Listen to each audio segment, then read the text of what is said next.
옛날에는 운전이 특수한 사람들만 운전을 했습니다. 면허증 따기도 힘들었고 또 운전할 수 있는 차가 없기 때문에 옛날에는 운전한다고 하면은 아주 얼마나 멋지게 보이는지 몰라요. 근데 지금은 운전은 뭐가 됐어요? 필수가 됐습니다. 한 가정에도 차가 한 대가 아니라 자녀들 차까지 있기 때문에 때로는 두 대, 세 대 이렇게 되는 것을 볼 수가 있죠. 여러분, 운전 누구나 다 이제 하기 때문에 이 운전에서 가장 중요한 것이 바로 무엇이냐면 여러분, 신호입니다. 신호. 빨간불과 초록불, 정확하게 빨간불에 설 줄 알고 초록불에 갈 줄 알아야만이 사고가 나지 않는 것이에요. 그런데 빨간불을 무시한다든지 가야 되는 초록불이 나왔는데 안 가게 된다고 하면은 뒤에서 차가 추돌할 수도 있기 때문에 우리는 뭐를 반드시 지켜야 되냐면요, 신호를 반드시 지켜야 목적지까지 성공으로 갈 수가 있다, 이렇게 말씀을 드릴 수가 있지요. 오늘도 여러분, 많은 교통사고가 일어납니다. 많은 교통사고 속에 보면은 여러분, 거의 다 보면은 준법을 지키지 않아서 그래요. 내가 지키지 않았던, 상대방이 지키지 않았던, 여러분, 준법을 지키지 아니함으로 말미암아 어떤 때는 인명사고가 나고 어떤 때는 대인과 대물사고가 나는 그러한 경우가 많이 있습니다. 그래서 우리는 운전을 통하여서 정확하게 압니다. 뭐의 소중함을 알아요? 표지판, 신호등의 정확한 것을 우리가 알게 된다는 것입니다. 여러분, 이런 운전의 습관이 어디로 들어와야 되냐면요, 신앙의 습관으로 들어와야 돼요. 여러분이 신앙생활 한다라고 하는 것은 뭐냐면요, 철로 역정이에요. 어디 가기 위해서 마지막 목적은 천국 가는 길이에요. 천국 가는 길. 그렇죠? 여러분, 내가 신앙생활 지금 하고 있다라고 하면은 여러분들이 이제는 천국 가는 그러한 길을 한 계단 가고 있다는 것입니다. 성경이라는 것이 무엇이에요? 여러분, 성경은 엄밀히 말하면 여러분, 교통법규입니다. 빨간불과 초록불에 대해서 정확하게 알려주고 있다는 겁니다. 이걸 잘 지켜야 천국 들어갈 수가 있는 것이에요. 여러분이 이런 신호를 무시하면, 성경에서 보여주는 빨간불, 성경에서 보여주는 초록불을 무시한다면 여러분, 우리는 천국에 갈 수가 없는 것이에요. 신앙의 교통법규를 잘 지킨 사람들이 결국은 가는 곳이 어디냐? 천국이라는 것입니다. 성경의 빨간불이 바로 뭐예요? 하지 말라는 겁니다. 가지 말라는 겁니다. 먹지 말라는 겁니다. 하지 말라는 거예요. 하나님의, 여러분, 성경에 보면 수많은 빨간불이 존재합니다. 아담과 하와에게 하나님이 빨간불을 내렸어요. 에덴 동산에 있는 중앙에 있는 모든 것 너희들이 다 먹을 수 있을 때 그 가운데 있는 나무 열매는 너희들이 절대로 먹으면 안 된다, 안 된다, 먹으면 안 된다, 보면 안 된다, 이렇게 분명히 빨간불을 줬지만은 아담과 하와는 하나님의 빨간불을 무시함으로 말미암아 결국은 뭐가 들어왔어요?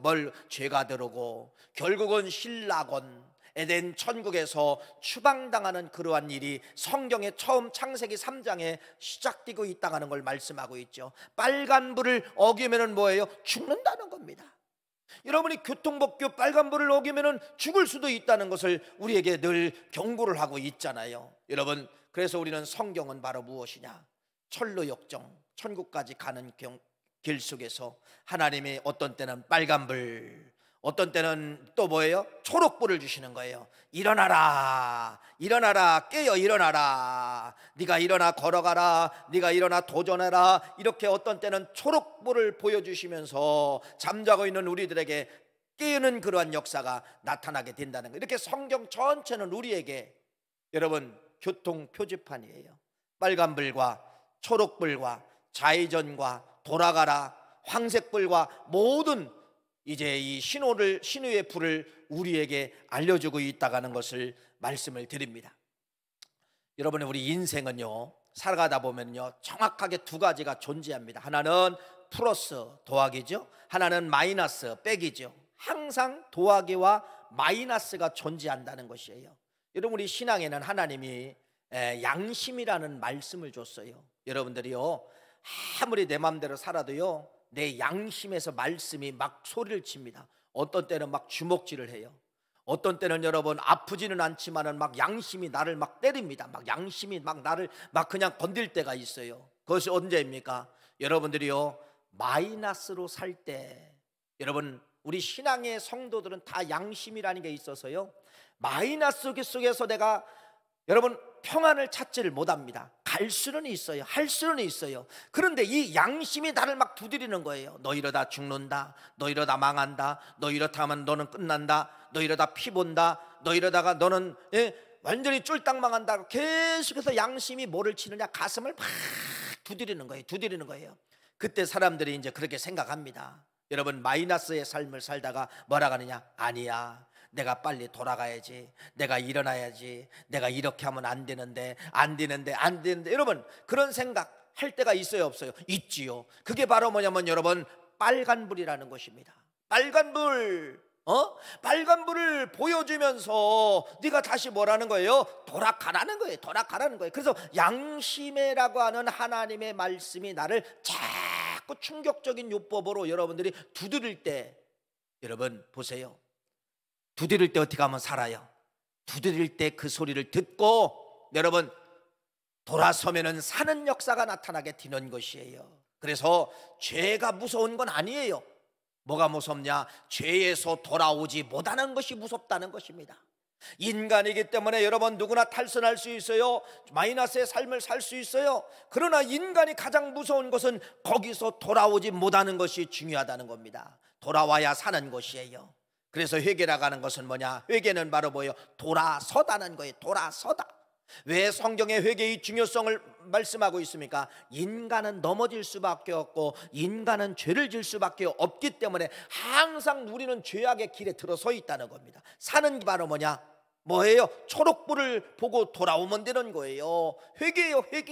회개하고 돌아오면 하나님은 뭐하느냐? 받아주신다. 이렇게 말씀을 하고 있는 것이에요. 그래서 여러분, 우리가 인생이 누구나 마이너스의 삶을 살 때, 죄악의 구덩이 속에 살 때 뭐한다? 가슴에 있는 양심이 나를 두드린다. 그 두드리는 것이 뭐다? 하나님의 음성으로 생각하고 돌아오시면은 사는 역사가 나타나게 되는 것이에요. 이렇게 세상은 내 마음도 플러스가 존재하고 마이너스가 존재하고, 또 이 세상의 법칙은 플러스와 마이너스가 같이 공존하게 되어 있어요. 그러면 플러스는 좋고 마이너스는 나쁘다, 이건 아니에요. 어떤 때는 플러스가 좋을 때가 있고 어떤 때는 마이너스가 좋을 때도 있다는 겁니다. 예를 들어 하나님께서 마이너스를 말합니다. 아브라함에게 갈대 우리에 살고 있는 아브라함에게 뭐라고 하느냐? 플러스를 떠나라, 빠져나오라고 이야기합니다. 떠나라는 거예요. 빠져나오라는 거예요. 이건 여러분 마이너스를 명령하는 거예요. 좋아요, 나빠요? 좋은 거죠. 여러분, 그래서 성경도 플러스를 말씀할 때가 있고 마이너스를 말씀할 때가 있다는 거예요. 그럼 우리 삶 가운데 플러스 마이너스가 늘 공존하게 되는데, 여러분 예를 들어 스포츠 경기가 있어요. 스포츠, 여러분 어떤 스포츠를 좋아하십니까? 어떤 사람은 구기 종목을 좋아하는 분이 있고, 어떤 사람은 기록 경쟁, 뭐 육상 같은 것은 여러분 기록이잖아요. 기록. 몇 초가나 11초가 나왔다. 그러면 10초 5구로 끊는 것이 내 목표이다. 그러면 0.1초를 위해서 여러분 얼마나 투자를 많이 합니까? 0.001초를 위해서 얼마나 투자를 많이 합니까? 이렇게 기록 경기가 있어요. 기록 경기는 뭐가 좋아요? 마이너스가 좋은 거죠. 마이너스, 자꾸 시간을 줄여나가는 것이 좋다는 겁니다. 근데 구기 종목이 있어요. 구기 종목은 여러분 뭐가 좋을까요? 플러스가 좋은 겁니다. 많이 넣어야 줘요. 축구에서도 많이 넣어야 좋고, 배구에서도 많이, 농구에서도 많이. 이렇게 세상의 법칙은 플러스가 있고 마이너스가 있다라고 하는 것을 세상의 법칙이 알려주면서, 세상의 법칙이 곧 뭐다? 성경의 법칙이다, 이렇게 알려주고 있다는 것입니다. 여러분, 여러분의 지금 삶의 모습을 보세요. 여러분의 삶의 모습은 보면은요, 많은 사람들이 다 어디를 향하고 어디에 목적을 갖냐? 어디에 목적을 가요? 마이너스의 목적을 갖는다는 겁니다. 나쁜 게 아니에요, 여러분. 그래서 서울의 강남에 가보면, 아니 강남뿐 아니라 우리 대도시에 가보면 여러분 제일 많이 뭐라고 할까요? 많이 개업하는 그러한 병원들이 있지요. 그게 바로 뭐예요? 미용과 성형입니다. 미용과 성형. 그래요, 안 그래요? 미용, 성형. 이게 바로 뭐예요? 마이너스로 가는 거 아닙니까? 60된 사람이 몇 살로 보이게? 50대로 보이게. 50된 분이 몇 살로 보이게? 40대로 보이게. 그래서 여러분, 있는 주름을 다 피고 거기다 집어넣을 거 다 집어넣고, 여러분 얼마나 많이 노력을 합니까? 우리 운동 많이 하잖아요. 건강을 위해서도 운동도 하지만은 뭐를 위해서 해요? 젊어 보이기 위해서, 마이너스로 가기 위해서 운동하는 것을 볼, 헬스라든지 요가라든지 이런 모든 건 다 뭐예요? 마이너스예요. 내 신체적인 조건을 마이너스로 가기, 마이너스로. 그래서 여러분들이 건강을 체크하다 보면은 실제 나이는 60인데 체크해 보면 뭐, 당신의 건강 나이는 40살입니다. 이렇게 나올 때가 있어요. 실제 나이는 여러분 60인데 70인데 당신의 건강 나이는 50입니다. 이렇게 여러분들이 판명받을 때 있어요, 없어요? 좋아요, 나빠요? 좋지요. 이렇게 세상은 여러분, 내 몸을 보아도 마이너스가 좋을 때가 있고 플러스가 좋을 때가 있다, 이렇게 말씀을 드립니다. 이런 때는 플러스가 좋지요. 성공하면 이건 다 플러스예요. 이만큼 더 얻어지고 이만큼 갖게 되고 넓혀지고, 이런 건 다 뭐냐? 플러스라는 겁니다. 그러니까 인간의 삶은 마이너스와 플러스가 공존하고 있고, 어떤 때는 마이너스가 좋고 어떤 때는 플러스가 좋다는 것입니다. 그래서 오늘 성경 말씀을 통하여 여러분들에게 플러스와 마이너스 법칙에 대해서 세 군데를 통하여 말씀을 드리려고 하는 겁니다. 시편 119편 11절 말씀을 드릴 거고요. 두 번째는 예수님께서 포도나무 비유에 대해서 말씀하거든요. 여기도 마이너스 법칙과 플러스가 들어있어요. 나중에 바울이 로마서 1장을 통하여서 바울이 말을 하는 겁니다. 이 말 속에도 뭐가 들어있냐? 바울이 말하는 플러스 법칙과 마이너스 법칙이 들어있다는 것입니다. 그래서 성경의 외침을 여러분이 들어야 돼요. 예를 들어 성경에 여러분이 돌아오라 이런 말이 있어요. 돌아오라, 돌아오라. 그건 바로 뭐예요? 내 삶이 지금 마이너스의 삶을 살 때는 뭐냐? 돌아오라, 이렇게 이야기를 해요. 돌아오라, 이렇게 해요. 여러분, 이 소리를, 여러분의 소리를 들으시기를 간절히 축원합니다. 시편 119편이라는 말씀이 있어요. 이 시편 119편 말씀은 여러분 작자 미상이에요. 누가 기록했는지 모른다는. 근데 시대적인 배경을 나오면서 시대적인 배경 속에서 이분일 것이다 라고 학자들이 거의 추측하는 사람 하나가 있습니다.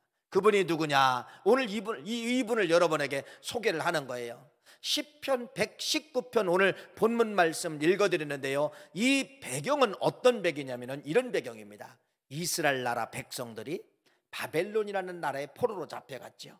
그래서 이 바벨론에서 몇 년간 포로 생활을 하냐면 여러분 70년의 포로 생활을 하게 되는 거예요. 근데 이 70년 만에 이제 하나님이 그들의 눈물의 그발강가에서 회개 기도하고 그들의 회복의 기도를 했을 때 하나님이 그 민족을 이제는 어디로 다시 고향 땅 이스라엘 나라로 이제 다시 말 고향 땅 이스라엘 나라로 귀환을 시킵니다. 근데 한 번에 다 오게 만들지 않아요.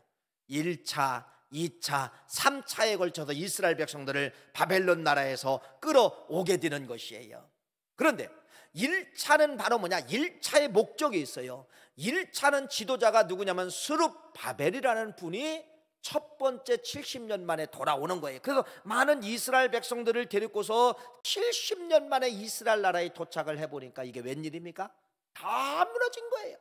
뭐 지표는 말할 것도 없고 뭐가 무너졌냐면 성전이 무너진 거예요. 그래서 이 스룹바벨에 의해서 성전을 재건합니다. 성전 1차로 돌아온 사람들이 성전, 하나님의 이 성전을 완벽하게 이제 재건을 했어요. 여러분, 재건을 했으면은 얼마나 기쁩니까? 그런데 돌아온 이 이스라엘 백성들이요, 여러분 어디에 빠지기 시작하느냐? 우상에 빠지기 시작합니다.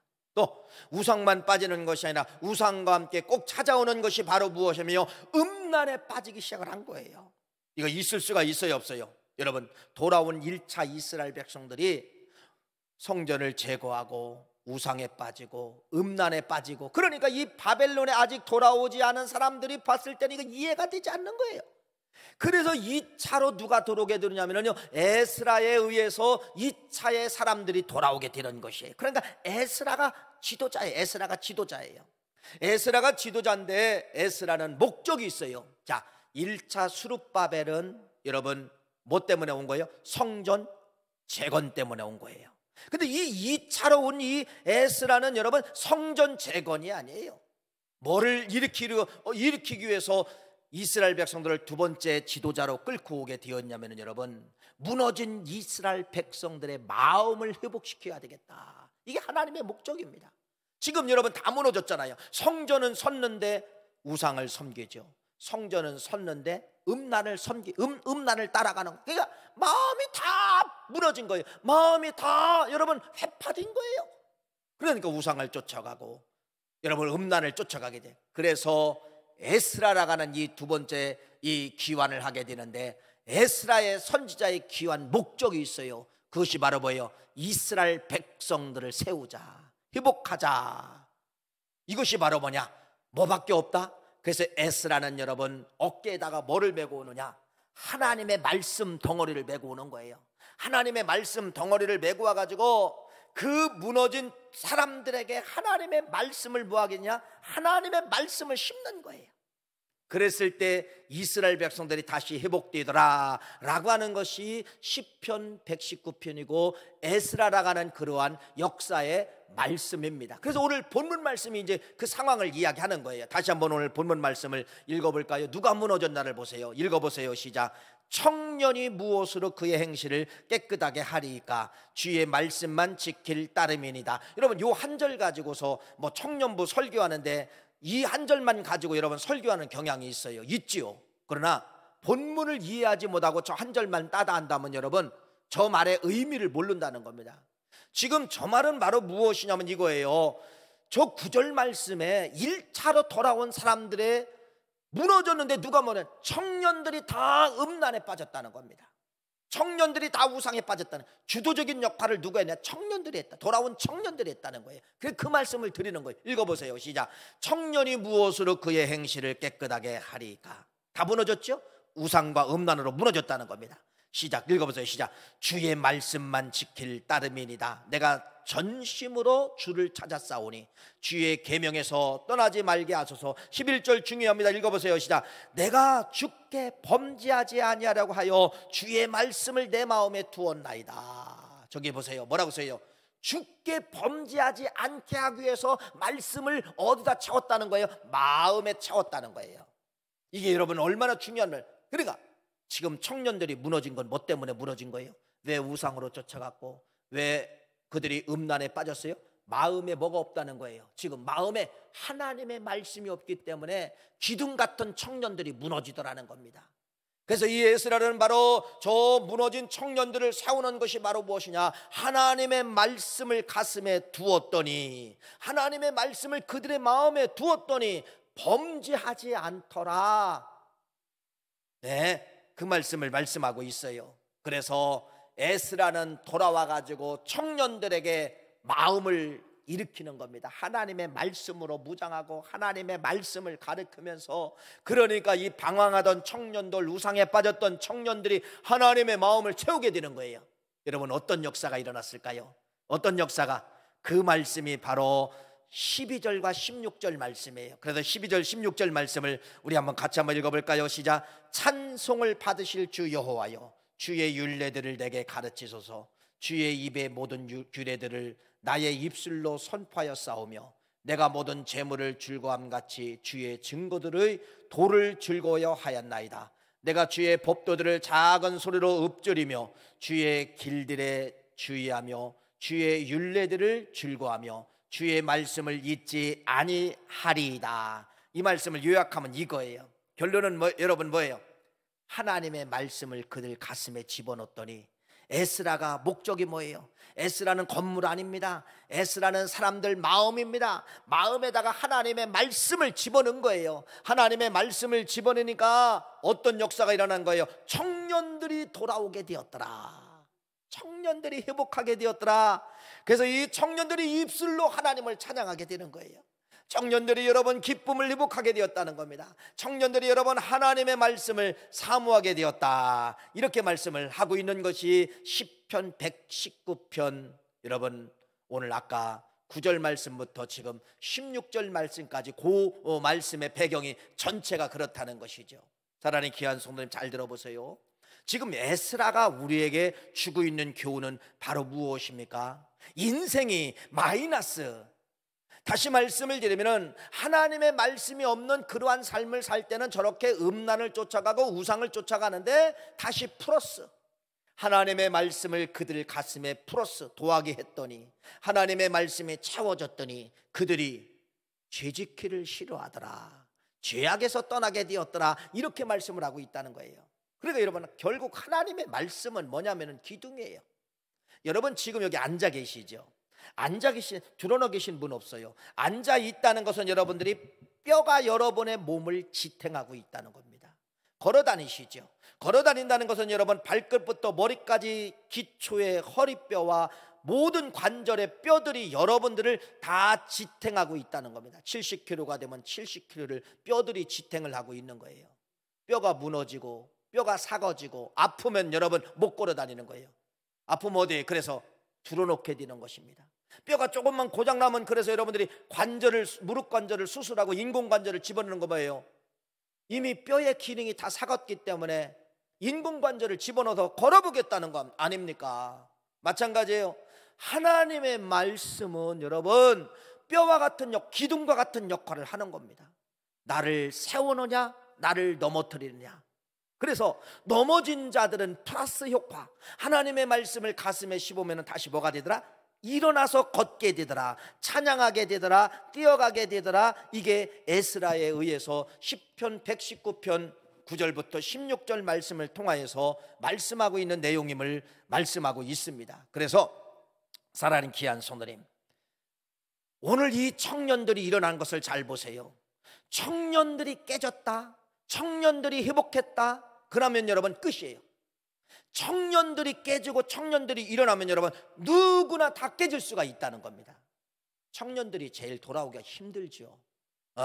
여러분 청년들이 돌아오기가 힘들고 은혜 받기 힘들고 변화받기가 힘들어요. 그런데 에스라 시대에 이 청년들이, 우상 빠졌던 청년들이 하나님의 말씀을 심으니까 돌아왔다라는 것입니다. 그러면 여러분 청년들이 돌아왔다고 하면은 여러분은 될 수 있다 없다? 다 된다는 겁니다. 그러니까 하나님의 말씀이 들어가면은 청년도 세우고 노인도 세우고 어린아이도 세우는 그러한 역사가 하나님 말씀의 능력 안에 들어있다, 이렇게 말씀을 드리는 것이에요. 여러분 이 시대에, 우리는 코로나 시대에 경험을 하고 있죠. 코로나 시기에 가장 타격이 바로 뭐냐면 여러분 교회학교입니다. 청년부까지 교회학교가 우리 교회뿐 아니라 어떤 교회든 다 타격을 받았어요. 우리도 이제 다시 유치부 시작하고 또 교회학교 시작하고 청년부 시작하고 있지만은 옛날만큼 회복이 안 되고 있어요. 다시 말씀을 드리면 우리 젊은이들이 빠져나갔습니다.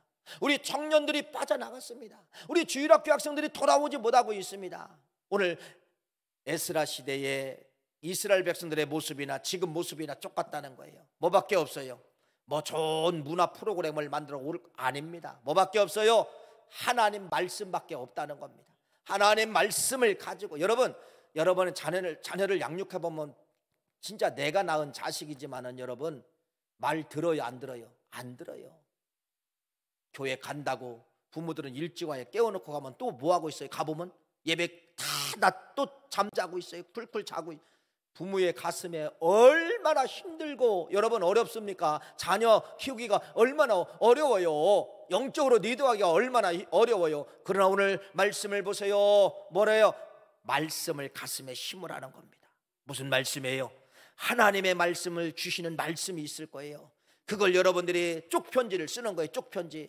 오늘 시편 119편, 오늘 하나님이 11절 말씀을 주셨다. 사랑하는 아들아, 이 말씀을 붙잡고 오늘도 승리하라. 여러분 포스트잇에다가 쓰는 거예요. 써가지고 아들 방에다가 또 오늘도 내일도 또 모레도 또 할렐루야. 여러분 넘어지게 되어 있습니다.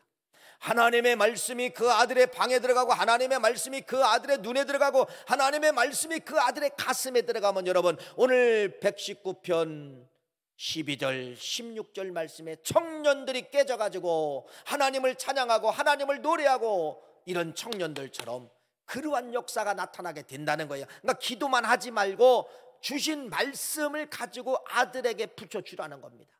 잠자는 아들에게. 옛날에 이제 우리는 샤머니즘 믿을 때는 부적의 신앙이 있어. 부적.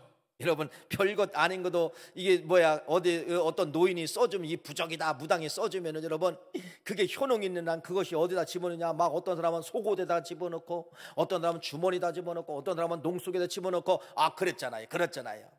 여러분 그건 못 믿을 게 부적이지만은 우리는 믿어야 될 것이 바로 뭐냐면은 여러분 하나님의 말씀은 여러분 부적보다도 강한 부적이 무슨 뭐 능력이 있어요. 부적을 뛰어넘는 거예요. 성경은 뭐라고 이야기하냐? 하나님의 말씀을 문설주에 붙이고 하나님의 말씀을 여러분 미간에 붙이고 할렐루야 잘 되는 역사가 신명기 6장 말씀에 기록하고 있잖아요. 그래서 청년들 내 자식이 내 손주들이 돌아오지 않냐고 방탕한 삶을 살면 어떻게 하느냐? 여러분 하나님의 말씀을 주신 말씀을 그대로 여러분이 받고 거기다가 이름만 쓰면 되는 거예요. 사랑하는 아들, 사랑하는 딸, 사랑하는 손주 누구야? 오늘 엄마가 오늘 할미가 이런 말씀을 받았다. 이 말씀대로 될지어다라고 하면서 책상 문고리에다가 문설주에다가 붙여버리는 거예요. 돌아올까요? 안 돌아올까요? 하나님의 말씀은 살아있기 때문에 돌아오는 역사. 이렇게 플러스를 시키라는 겁니다. 그냥 플러스. 여러분들이 하나님의 말씀을 플러스를 시키면은 얼마든지 돌아올 수가 있다는 것을 말씀을 드리죠. 자, 그럼 공식 하나가 나왔죠. 시편 119편을 통하여서 공식이 뭐예요? 공식, 수학 공식을 한번 만들어 보세요. 하나님 말씀을 내 마음에 플러스를 시키니까 시편 기자가 이야기하는 거예요. 하나님 말씀을 내 가슴에 플러스를 시키니까 뭐가 일어난다고요? 죄짓기를 싫어하더라. 이게 여러분 시편 기자의 공식입니다. 하나님의 말씀이 가슴에 없으면 누구나 인생은 죄를 짓게 되어 있어요. 근데 하나님의 말씀이 내 가슴에 들어오면 여러분 죄 짓기가 싫어합니다. 죄가 무섭게 보이는 것이에요. 그래서 하나님의 말씀은 인생에 뭐가 된다? 기둥이 된다. 이 말씀을 이야기하는 거예요. 구약 성경에 보면 많은 예언서가 있잖아요. 예언서가 바로 뭐냐면요, 예언하는 거예요. 예언. 미래에 되어질 일을 선지자들이 미리 하나님이 들려주신 말씀을 가지고 그들에게 선포하는 거예요. 근데 그들의 예언을 다 들어보면 뭐냐면요, 돌아오라는 겁니다. 돌아오. 여러분 스가랴 1장 3절 말씀에도 보니까 뭐라고 하냐? 돌아오라. 많은 선지자들이 돌아오라고 이야기를 했다는 겁니다. 아마 여러분들이 문학 작품 중에서 이 작품을 잘 알 거예요. 우리나라 말은 뭘로 하면 쉽냐면 장발장이죠. 이게 이제 프랑스 원소적인 말로 이야기하면 뭐냐면요, 레미레자블이에요. 레미레자블. 근데 이 엄청난 이 작품이 영화로도 만들어지고 연극으로도 뭐 공연 뭐 지금도 얼마나 이게 대작인지 몰라요. 그런데 이게 그냥 나온 게 아니에요. 프랑스의 문호 여러분 우이고라는 이 사람이 이런 작가이지만은요 방탕한 삶을 삽니다. 결혼했습니다. 자식 낳습니다. 그래도 이 방탕한 삶이 끊어지지 않는 거예요. 근데 이 낳은 자식이 결혼까지 했어요. 손주까지 봅니다. 그래도 방탕이 끊어지지 않는 거예요. 그런데 그의 딸 누가 있냐면 네오폴딘이라는 이 딸이 있어요. 네오폴딘이 결혼해서 여러분 얼마 못 돼서 사고로 죽어요. 센강에서 사고로 죽게 되는 겁니다. 그래서 이 아버지 우이고는 죽은 딸의 유품을 정리하는 거예요. 그 살고 있는 집에 가서 유품을 정리하다가 그의 일기장을 발견했습니다. 자기 딸의 일기장을 발견했는데 몇 월 며칠 날 자기 일기를 쓴 거예요. 그러면서 꼭 어떤 말, 우리 아빠가 하나님께로 돌아왔으면 좋겠다. 또 이튿날 일기장에 자기 일기를 쓰다가 우리 아빠는 하나님께 돌아와야 된다. 우리 아빠가 방탕한 삶을 내려놓고 하나님께 여러분 이 딸의 일기장을 보다가 이 우이고가 깨져버린 거예요. 어떻게 깨졌을까요? -3 방탕의 삶에서 +3 하나님께로 돌아온 거예요. 하나님께로 돌아오자마자 지혜의 문이 열리면서 그래서 그가 그때 쓴 작품이 바로 뭐냐? 레미제라블이에요. 이 엄청난 장발장이라는 이 작품이 여러분 전 세계를 다 휩쓸었잖아요. 저 영국에 가면 여러분 이런 공연만 합니다. 근데 몇 년 공부하느냐? 우리는 뭐 예술관이나 이런 서울 같은 공연하면 뭐 몇 주간 안 하잖아요. 그런데 레미제라블 이런 공연을 여러분 라이온 킹이라든지 캐츠라든지 이런 공연을 여러분 30년 40년 동안 극장에서 계속 똑같은 것만 똑같은 것만. 전 세계 사람들이 그거 보러 오는 거예요. 전 세계 사람이 그거 보러 오는 거예요. 차라리 귀한 성도님, 오늘 말씀이 바로 뭡니까? 마이너스로 살던 인생이 플러스 하나님의 말씀을 가슴에 집어넣으니까 뭐 하게 되더라? 죄가 보이지 않게 되고, 죄를 짓지 않게 되고, 죄를 끊어버리고 새로운 삶을 살게 되더라는 것이 오늘 119편 말씀을 통하여 우리에게 말씀하고 있는 것입니다. 여러분이 탕자의 비유 다 알잖아요. 탕자, 마이너스의 삶을 살게 되는 겁니다. 그런데 이 살다가 양심이 가차게 되는 거예요. 다 이제 돈도 떨어졌어요. 지업 열매 먹어 돼지들이 먹는 지업 열매 먹으며 살다가 우리 아버지 집은 부자인데 우리 아버지 집으로 가야 되는데 플러스 생각을 가진 거예요. 그래서 이 탕자가 플러스의 생각을 가지고 플러스 아버지가 계신 집으로 돌아와서 위치가 회복이 되고, 여러분 권리가 회복이 되고, 그런 것이 탕자의 비유를 통하여 말씀하고 있지 않습니까? 왜 탕자가 유명한 사람이 됐어요? 뭐 때문에? 권리가 회복이 됐어요. 뭐 때문에? 플러스가 생각이 나고 플러스를 붙잡았기 때문에 그렇다는 것입니다. 여러분, 지금 여러분이 사는 것이 마이너스 삶이라도 괜찮아요. 탕자처럼 플러스가 생각나시기를 간절히 축원합니다. 플러스를 가슴에다 붙이라는 것이에요. 이것이 여러분의 목적이 될 수 있기를 간절히 축원합니다. 늦기서라는 말씀도 똑같은 말씀이죠. 베들레헴이라는 떡집이, 떡집, 뭐 빵집, 떡집 같은 의미죠. 엘리멜렉이라는 이 가정이 이스라엘 나라의 베들레헴, 그 땅은 그냥 떡집이에요. 가뭄이 와도 하나님은 굶겨주지 않겠다, 그런 뜻이에요. 그렇게 좋은 땅이에요. 그런데 잠깐 기근이 왔다고 엘리멜렉 가정이 모압이라는 지역으로 이주를 하게 됩니다. 다시 말씀은 떡집을 버린 거죠. 마이너스를 붙잡게 되었다는 거, 모압이라는 마이너스를 붙잡게 되었다는 겁니다. 마이너스 땅에 들어가서 마이너스 역사가 일어나는 거예요. 뭐예요? 여러분, 말년과 기론이 있었는데 그 땅에 들어가서 모압 여인들과 결혼했습니다. 그런데 웬일입니까?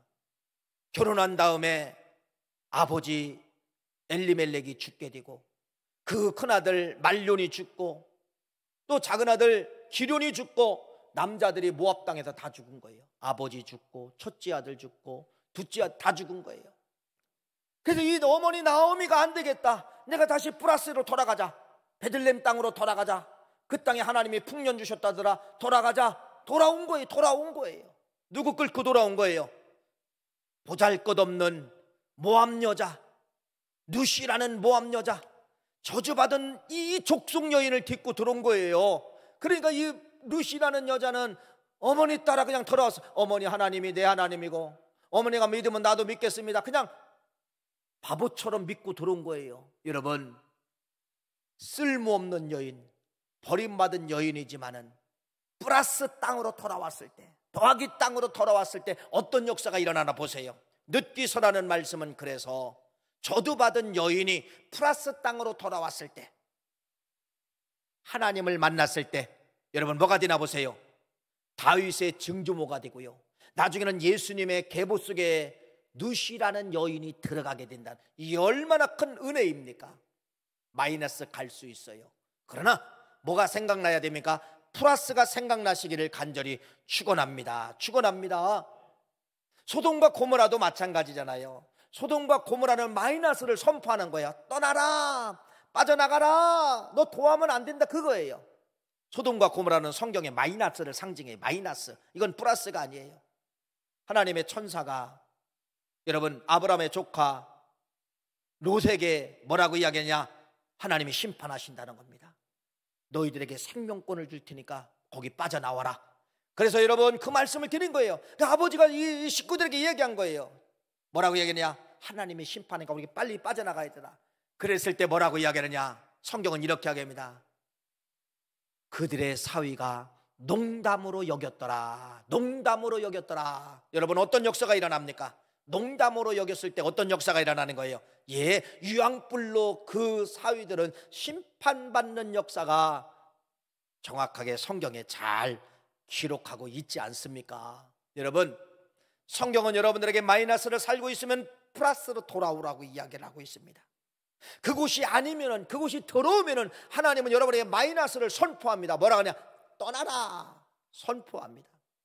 플러스의 말씀도 들어야 되고 마이너스의 말씀도 여러분이 들어야 생명을 유지할 수 있는 거예요. 두 번째, 예수님께서 요한복음 15장 4절 말씀 우리 한번 읽어볼까요? 이렇게 말합니다. 읽어보세요. 자, 시작. 내 안에 거하라, 나도 너희 안에 거하리라.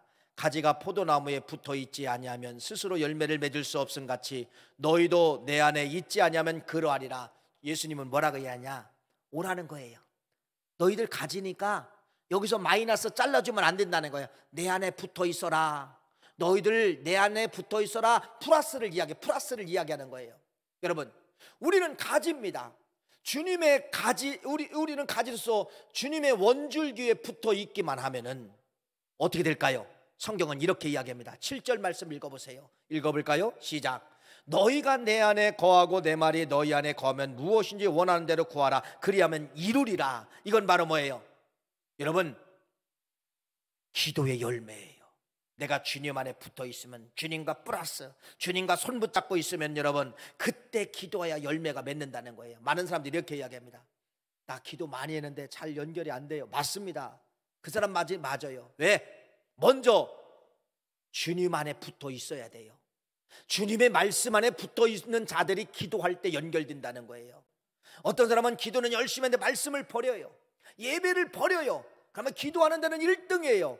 여러분, 열매 안 맺는다는 거예요. 예수님 이걸 정확하게 말하는 거예요. 너희들 가지기 때문에 원가지인 나한테 붙어 있어야만이 기도하여 너희들이 열매를 맺을 수가 있다. 이렇게 말씀을 하고 있습니다.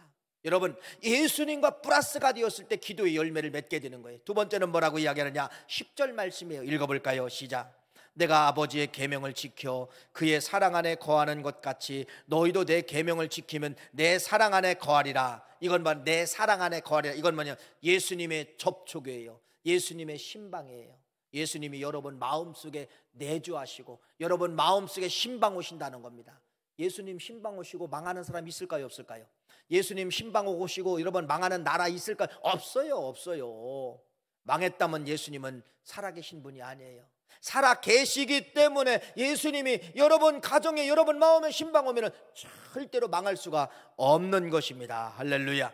마지막입니다. 마지막. 이렇게 시편 기자도 플러스 예수님도 내 플러스 가지에 붙어 있어라, 가지야 붙어 있어라 라고 한다면은 바울은 뭐라고 말씀하고 있을까? 여러분, 로마서 1장 28절 말씀 읽어보겠습니다. 시작.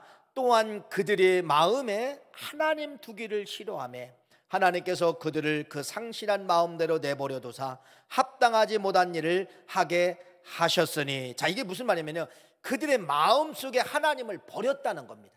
마이너스죠. 마이너스. 마음의 플러스가 아니라 마음에 이제 마이너스, 공허한 거예요. 이제 하나님이 없어요. 마음에 플러스 되었던 하나님이 이들이 버려버렸어요. 찢어버렸어요. 없어요. 그러니까 마음은 어떤 걸 지금 마이너스가 된 거예요. 여러분, 너무너무 무섭습니다. 내 마음을 마이너스로 만들면 여러분, 내가 생각하지 못하는 엄청난 무서운 열매들이 맺게 되는 거예요. 그 열매가 어디냐면요, 29절과 31절. 여러분, 이 말씀 잘 읽어보세요. 29절부터 32절 읽어보세요. 자, 이제 마음에서 누구를 버린 거예요? 하나님을 버렸습니다. 말씀을 버렸습니다. 어떤 열매 맺나 보세요. 시작. 곧 모든 불의, 추악, 탐욕, 악의가 가득한 자요, 시기, 살인, 분쟁, 사기, 악독이 가득한 자요, 수군수군하는 자요, 비방하는 자요, 하나님께서 미워하는 자요, 능욕하는 자요, 교만한 자요, 자랑하는 자요, 악을 도모하는 자요, 부모를 거역하는 자요, 우매한 자요, 배악한 자요, 무정한 자요, 무자비한 자라. 세상에 악독의 쓰레기가 다 들어온다는 겁니다. 이렇게 무서워요. 여러분, 여러분이 손가락 든 그 쥐약 덩어리 있어요. 어떤 사람은 음란하면 저 음란 싫어. 어떤 사람은 배교하면 나 저 배교하는 사람 싫어. 탐욕까지나 싫어. 그런데 여러분, 내 가슴 속에 있는 말씀을 딱 버리잖아요. 그러면 여러분, 세상의 온갖 악독의 쓰레기가 내 가슴에 다 들어온다는 겁니다. 이게 열매예요. 이게 열매예요. 그래서 우리는 여러분, 선지자들이 외치는 거예요. 마음에 하나님의 말씀을 두기를 싫어하면 이런 무서운 것들이 열매를 맺고, 마음에 하나님의 말씀을 들으면 죄악이 쳐다보지도 않게 되더라. 그래서 여러분, 아까 시편 말씀과 지금 로마서 말씀이 어떻게 보면요, 같은 맥락에 같은 맥락. 아까 시편 119편 말씀은 뭐예요? 청년들이 하나님의 말씀을 두니까 죄짓기를 싫어하더라. 오늘 여기 지금 로마서 아까 1장 28절 말씀은 뭐예요? 마음에 하나님의 말씀이 사라졌을 때, 하나님의 말씀을 두기를 싫어했을 때 세상의 독덩어리, 죽음의 덩어리, 모든 열매가 어디서부터? 내 마음에서부터 열매 맺기 시작을 하더라. 여러분, 그래서 여러분들이 얼마나 중요하냐면 내 마음이 중요한 거예요. 그래서 내 마음을 뭘로 무장하자? 말씀으로 무장하자는 겁니다. 이게 생명이에요. 이상하지요? 그래서 여러분, 내 마음속에 말씀이 싫어질 때가 있어요. 그럼 죽는 연수, 죽음의 길로 들어가는구나. 예배가 싫어지죠. 말씀 듣는 게 싫어지죠. 교회가 싫어지죠. 이게 다 뭐냐면 말씀을 두기를 싫어하는 겁니다. 그러면 어떤 열매를 맺었는가 여러분이 간증하실 수 있어요. 예, 좋은 열매 맺더라고요? 아닙니다. 이런 열매의 출발이 시작된다는 것을 말씀하고 있습니다. 오늘 말씀의 결론입니다. 아까 아브라함의 조카 롯의 사위들이 농담으로 여겼더라, 이렇게 말했습니다. 농담으로 여겼더라. 오늘 이 주시는 말씀, 하나님의 말씀을 가슴에 차워야 됩니다. 플러스 효과를 가져야 됩니다. 이 말을 농담으로 여기지 않기를 간절히 축원합니다. 그래서 인생의 결론은 내 가슴에 오직 플러스 하나님의 말씀으로 무장해야만이 죄짓기를 싫어하더라, 죄가 보이더라, 이 말씀으로 오늘도 승리하시고 평생 승리하시는 우리 9월 가족 다 되시기를 간절히 축원합니다. 하나님 아버지 감사합니다. 꼭 살려주세요.